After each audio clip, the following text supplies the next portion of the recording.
Hello नमस्कार। हम पढ़ रहे थे क्लास 10 की मैथ, जिसका आपका आज हम पढ़ेंगे चैप्टर नंबर 3, जिसको बोलते हैं बहुपद। बहुपद क्या होता है?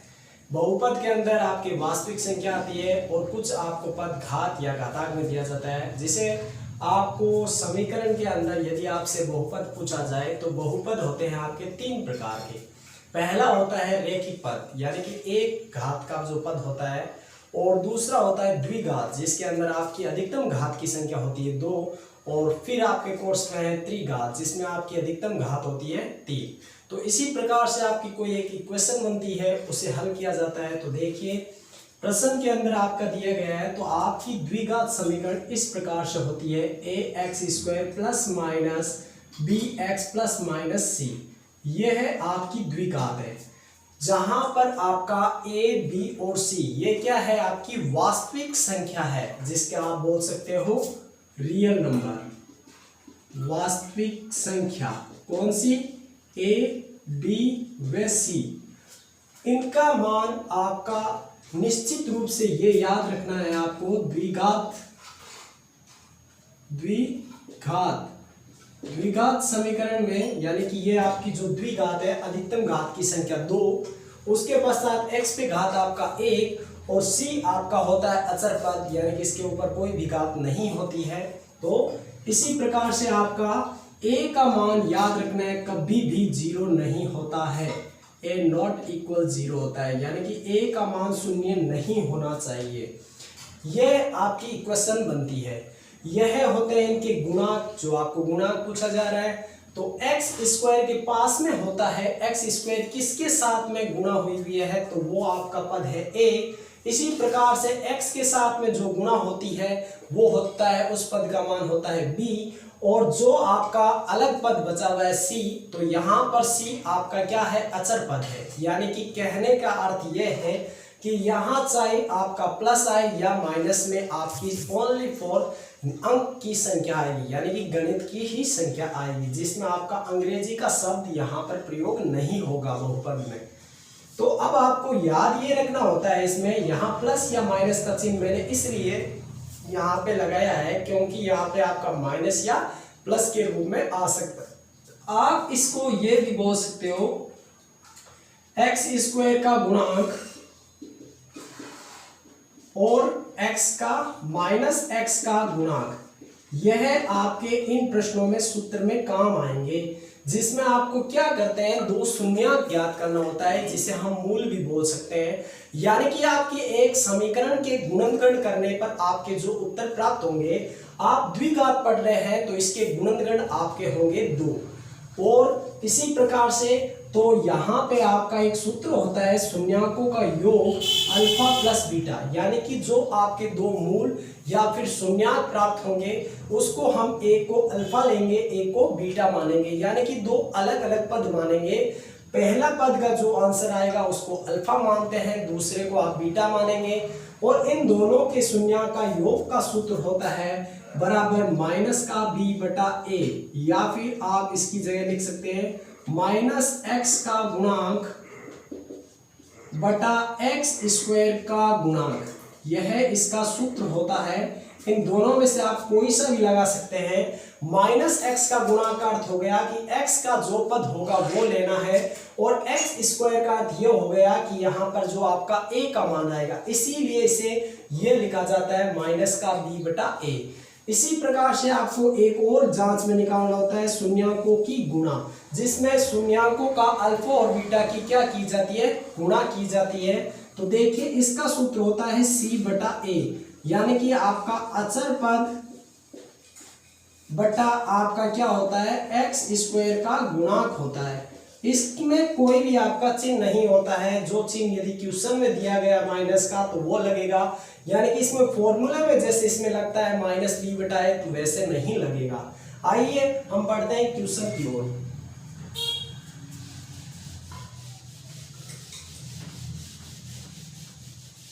पहला क्वेश्चन आपको 3.1 का दिया गया है, 4x² प्लस 8, इसके अंदर आपका क्या है, अचर पद का मान नहीं दिया गया है। तो यहाँ पर आप क्या लिखोगे, +0 लगाए, तो इस समीकरण को हमने बनाया है द्विघात समीकरण। यानी कि ये समीकरण है आपकी ax² plus minus bx plus minus c के रूप में हमें बनाया है। क्वेश्चन में हमें यहां तक दिया गया था c का मान आपका नहीं था इस समीकरण के अंदर, तो आपने इसको अचर पद को मान लिया 0। अब सबसे पहले इनकी हम वैल्यू लिखेंगे, तो x² के पास में जो होता है वो होता है a और b होता है वो होता है 8 और c का मान आपका है 0। सबसे पहले हमने लिखा है शून्यकों की गुणांक, यानी कि ये किसके साथ x² किसके साथ गुणा में है, तो 4 के, x किसके हैं 8 के और c का मान यानी कि आपका अचर का पद अचर पद। अब हमें लिखना होता है इस समीकरण को x² यानी कि ये है आपकी समीकरण होती है वो fx के बराबर हमें मानी जाती है। तो fx का मान दिया गया है 4x² 8x। जब भी हम कभी भी समीकरण के मूल या शून्यक बोल सकते हैं हम ज्ञात करते हैं, तो आपकी दी गई बहुपद समीकरण का मान के बराबर में हमें क्या रखना होता है, शून्य, तब हम उसके गुणनखंड कर पाते हैं। तो आप लिखोगे fx बराबर 0 रखने पर जो भी इक्वेशन दे उसको आपको 0 के बराबर रखनी है। समीकरण आपकी है 4x² प्लस 8x और बराबर में हमने रखा fx का मान 0।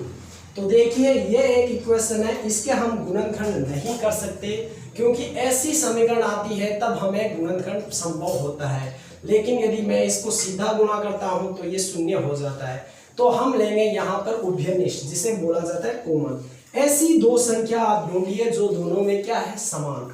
तो आपका एक है 4 और एक है x, क्योंकि 4x इसमें भी आया है और 4x आपके 8x में भी आता है। तो 4x हमने कॉमन लिया तो हमारा यहाँ पर शेष रहा वो रहा x प्लस 4 के पहाड़े में 8 आते हैं 2 बार और x आपका कॉमन था वो बाहर चला गया, बराबर में हमारा मान है 0। यहाँ पर हमें उभयनिष्ठ लेने के पश्चात दो मान आपको प्राप्त हुए हैं। पहला हुआ है 4x, दूसरा हुआ है x प्लस 2। तो इसमें आपके दो आंसर आते हैं, तो यहां से हम लिखेंगे 4x के बराबर में एक बार हमें 0 को रखना है इस 0 के, और एक बार आपका x प्लस 2 के बराबर में 0 रखना है। यहां से हमें द्विघात समीकरण है तो इसका अर्थ है इसके गुणनखंड 2 प्राप्त होंगे। यहाँ पर x के 4 गुना में है, जब हम पक्षांतरण करेंगे तो हमारे पास में x का मान आ जाएगा 0। यहाँ हमें पहला मान जो भी प्राप्त होता है उसे मानते हैं अल्फा।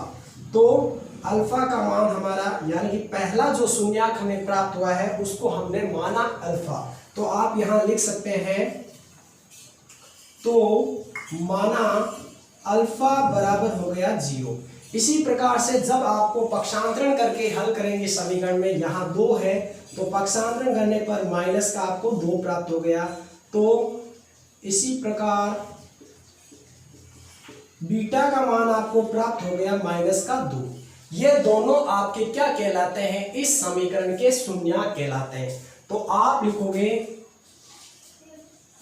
तो शून्यक अल्फा का मान आया है 0 और बीटा का मान आपका आ गया -2।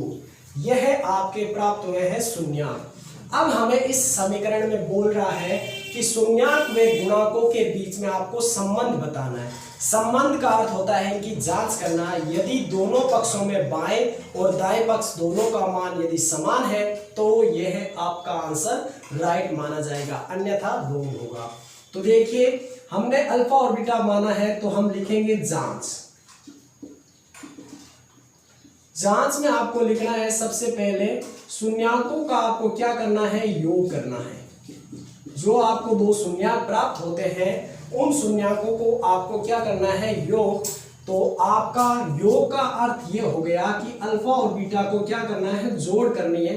तो इसका सूत्र होता है माइनस का b/a, जो हमने शुरू में आपको बताया था। या आप लिखिए माइनस का b/a, या यहां पर आप लिख सकते हैं ब्रैकेट में मैं लिख देता हूं -x का गुणांक बटा x² का गुणांक। दोनों में से कोई आपको एक लिखना होता है। अब देखिए अल्फा का मान लिखिए 0 प्लस बीटा का मान लिखिए तो -2 बराबर का बराबर। अल्फा का मान जो प्राप्त हुआ है वो और बीटा का मान जो प्राप्त हुआ, यह है दोनों आपके क्या है शून्यक, और जिसको हमने क्या माना था अल्फा और बीटा माना था। इसी प्रकार से माइनस आपके फॉर्मूले का है, तो माइनस क्या का माइनस बी की वैल्यू पूछ रहा है, तो सर्वप्रथम हमने बी का मान माना था आपका ज्ञात किया था, वो था आपका 8, तो यहाँ 8, और ए का मान हमने माना था वो आपका था 4।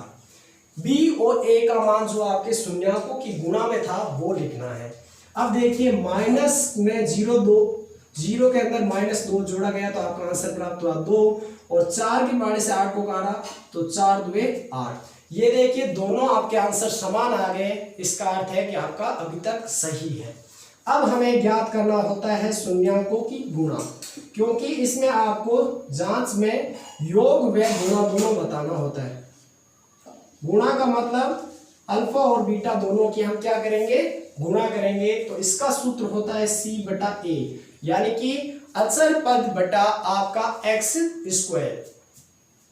यहां अल्फा का मान 0 और बीटा का मान -2, इन दोनों की हमें करनी है गुणा, और c का मान आपका यहां पर क्या प्राप्त हुआ था, ऊपर हमने किया था, तो c का मान हमारे पास था नहीं समीकरण में, तो इसका अर्थ हो गया 0, और a का मान आपका था कितना 4। 0 को किसी भी संख्या से गुणा करने पर आपका प्राप्त होता है वो होता है 0, और 0 में किसी भी संख्या का भाग देते हैं तो भी आपको प्राप्त होता है 0। तो यह आपके पहले प्रश्न 3.1 का कंप्लीट हुआ है। यदि आपको वीडियो अच्छा लगा हो तो लाइक कीजिए, कमेंट कीजिए, और यदि आप हमारे चैनल पे नए हैं तो उसे सब्सक्राइब कीजिए। धन्यवाद।